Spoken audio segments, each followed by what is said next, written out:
এই দেশে জিয়ার রাজনীতি চলবে। এক নম্বর, জিয়ার রাজনীতি চলবে।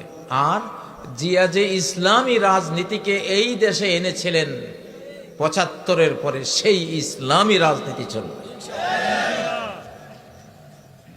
আমি জিয়ার রাজনীতি বলছি। কার রাজনীতি?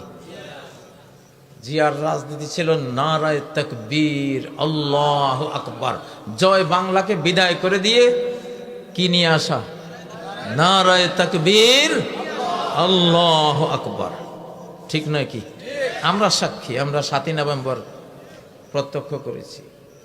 জিয়াই ৭৫-এর পরে ৭১ থেকে ৭৫ আল্লাহু আকবার ধ্বনি বন্ধ ছিল, জয় বাংলা ছিল।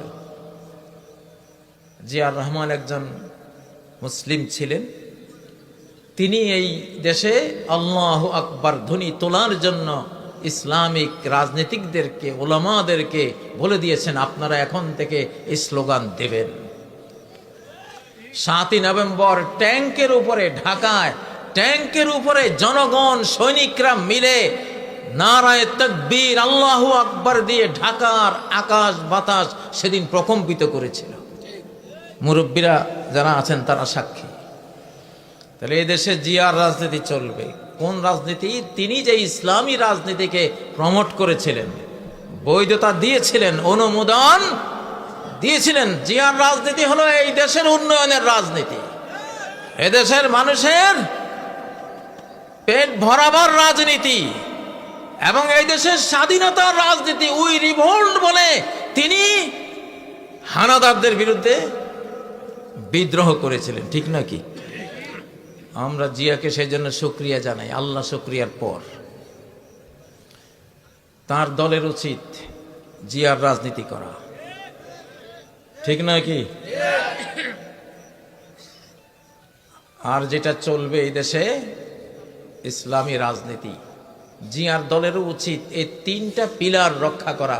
বাংলাভাষী, বাংলা ভাষা প্রেমিক, বাংলাদেশ প্রেমিক। অন্য দেশ না ভাই, পার্শ্ববর্তী দেশে তো না, প্রশ্নই আসে না। আমি পার্শ্ববর্তী দেশের বিরুদ্ধে আমি দুশ্মনী করি আল্লাহর কারণে, কারণ তারা আল্লাহর সবচেয়ে বড় শত্রু এই যুগে। তাদের মতো এত মূর্তি আল্লাহর ইবাদতের জায়গায় কোনো জাতি তৈরি করেনি। আমরা আল্লাহর কারণে, আমি ব্যক্তিগতভাবে আল্লাহর কারণে ওদের সাথে দুশ্মনী পোষণ করি, কারণ তারা আমার আল্লাহর দুশ্মন, তারা আমার বন্ধুর দুশ্মন। এই জন্য আমি অটোমেটিকলি তাদের দুশ্মন, চিরকাল এই অবস্থায় থাকবো। হ্যাঁ, যদি তারা বলে না ঠিক আছে, আমরাও আল্লাহকে আল্লাহর হক দিতে রাজি, আমরাও আল্লাহকে সাজদা দিতে রাজি, সেদিন থেকে আমারও তাদের সাথে দুশ্মনী খতম হয়ে যাবে ইনশাআল্লাহ। ও ভাইয়েরা, আমরা ইউনাইটেড বাংলাদেশ চাই। কি চাই? ইউনাইটেড বাংলাদেশ চাই। অনেকেই আমাদের মধ্যে যেইভাবে রাজনীতি করা শুরু করেছেন, তারা বুঝতেছেন না যে এর পরিণতি কি হবে। বাংলাদেশের অখণ্ডতা ধ্বংস হয়ে যাবে। বাংলাদেশকে ঐক্যবদ্ধ রাখতে হলে, আমাদের মা বোনদের ইজ্জত রক্ষা করতে হলে, আমাদের মসজিদ মাদ্রাসা রক্ষা করতে হলে, আমাদের জীবন রক্ষা করতে হলে এখন